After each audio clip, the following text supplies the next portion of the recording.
Happy Friday, everybody. Like a broken record, wow, another roller coaster week. Please come back Monday for the Monday market update. There's going to be a lot to cover.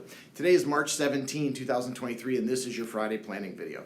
Planning has taken on a whole new perspective in the past 3 years. Yeah, right? This past Monday was the 3-year anniversary when the U.S. government declared a national emergency around the COVID-19 outbreak. How much has changed? Yeah, I know it's a loaded question, but I'd love to hear from you about what you think has changed in your financial planning since COVID. So in a strange twist of fate, if you've been watching my Friday videos for the past few weeks, first of all, thank you. Second of all, I've been talking about cash management for about 3 weeks now, and that was before it became the key conversation that we all need to have. I've spent the past few weeks talking about the risk of not earning anything on your money, not even touching on the other issues that have come front and center in the last week.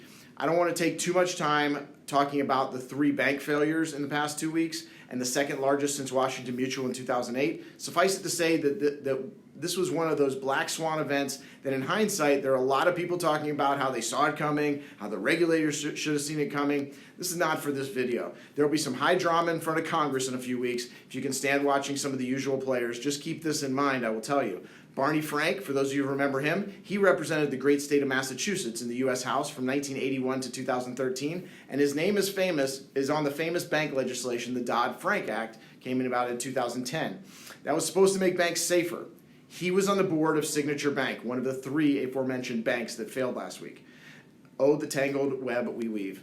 So that's a bit of what's happening. If you've not paid attention, the good news is that even the uninsured deposits as of now have been backstopped by the U.S. government in a way that the president assures us will not cost taxpayers any money. I would say that as of yesterday, when the Fed started reporting all of the borrowing that's been done through this new plan and the increase in the Fed's balance sheet, recall that they've been doing everything quantitative tightening to shrink the size of that balance sheet for the past year, and that all of the costs that all of the rest of the banking system is going to bear in this. And we all know that what they'll do with that. They'll pass it on to us, the U.S. taxpayer. So it's all just a little bit of semantics. Okay, what can we draw from this planning video this week? Recall, please, go back and watch the past few Friday videos if you want, but recall that we've been talking about making sure your cash positions are working for you, not working to keep the lights on at the bank, and so much cash rushing towards the big money center banks for what so many feel is the safe place to hold cash. These banks have little reason to jack up those interest rates. Supply, demand. Just to tell you once more, one of those major bank CEOs told everyone in the earnings call that he has over $500 billion in deposits earning less than 0.06%. With all that cash rolling in, what will push them to move that up? I don't know. It is more important than ever to check the interest rate you're getting on your cash position. I'm not talking about your checking account with 1 or 2 months cash in it. I'm talking about any of the $5 trillion that's estimated to be on the sidelines with investors or the cash that your businesses need to operate. These numbers are usually big enough to move the needle. So please check out where your money is. And as the tales from the front line this week is about, I spoke with clients with $200,000, $300,000 in cash earning near zero. Just moving that to FDIC insured savings account, the high yield kind, earning 4%, as many of them are, you're getting an additional $8,000 to $12,000 in interest a year. Now, this is assuming the rates stay there for the year, but that's just math. You can do all that math also. Now, this past week has proven that getting the best rate and maybe some perks of being a big depositor at your bank is not always worth it. Before I go too much further into this, let me tell you that this is not always as simple as it seems. And if you're looking at your cash holdings, please call me and we can discuss them. This represents so many of the conversations I've been having this week. There's no one fact that makes these decisions good or bad. That's why I call this personal financial planning, and in this case, personal cash management planning.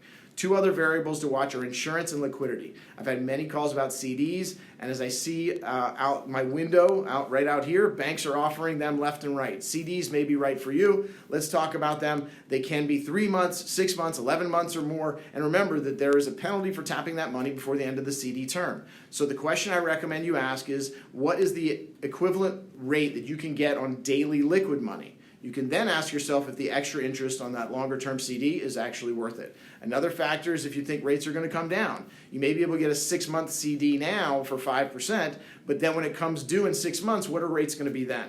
As I mentioned, there are a lot of variables, but there are many that are saying that the longer end may be better if you do not need that liquidity. So that is the key in CDs.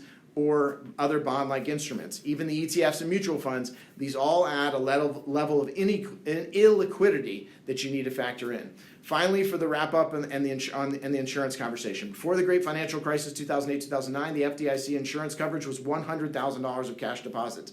After 2009, that was raised to $250,000.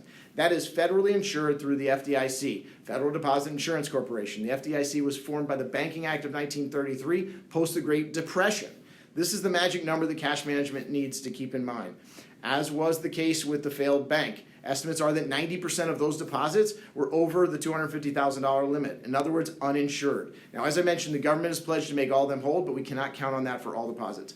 Please work with me to be sure that your bank balances stay at the insured level. There are ways to make that happen, even if you have more than $250,000, but we'll need to use some creative cash management, so please give me a call. Let's wrap this up like this. You've seen or heard that there's been a textbook run on the banks. It's not been all the banks, and in most cases, you should have no worries. If you want to discuss it, please call me. That being said, cash management is more important now than ever. Insurance, liquidity, interest rates, these are all intertwined and can be designed to keep even your cash position working for you.